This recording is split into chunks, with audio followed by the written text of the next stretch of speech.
պայքարը եւ այս ակցիան նաեւ այն մասին է, որ հայ հասարակությունը եւ ինչու՞ չէ նաեւ ոստիկանական համակարգը եւ մարդիկ իմանան, որ ոչ Հայաստանի Հանրապետության նախագահը, ոչ վարչապետը, ոչ որևէ դատախազ չի կարող, իրավունք չունի իշխանություն եւ ուժ գործադրել քննիչի կամքի վրա։ Այստեղ անուն ազգանուններ են. քննիչ Արա Ավագյան, որի շնորհիվ եւ թեթև ձեռքով քրեական գործ է հարուցվել եւ կաթողիկոսի ելքն է արգելվել։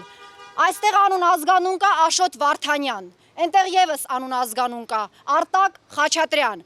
Քննիչներ են, ովքեր քրեական գործ են հարուցել, շինծ ու գործ հայ գեներալի վրա, գեներալ ով տվել է կրակելու հրաման։ Դրա մասին նաև, այո, ապացույցներ կան եւ գեներալ ով 2020 թվականի պարտված խայտառակ պատերազմից հետո հակառակ Ալիևի ուլտիմատումներին այցելել է Արցախ եւ ոչ մեկ անգամ գեներալի ուսադիրներով եւ ՊՆ պետհամարանիշով։ Կներեք, բայց ես ուզում եմ, որ Հայաստանի Հանրապետության հեղինակությունը նորից բարձրանա։ Ես ուզում եմ, որ միջազգային ատյաններում եւ բոլոր տեղերում նախկինի պես Հայաստանի Հանրապետությունը ունենա հեղինակություն։ Իմ բանակը ես պայստազորի զինվորական եմ, նորից լինի մարտունակ։ Իմ հայ սպան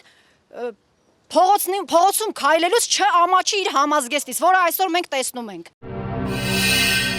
Բաժանորդագրվեք Արմատ մեդիայի ալիքներին YouTube-ում, Facebook-ում, Instagram-ում եւ Telegram-ում։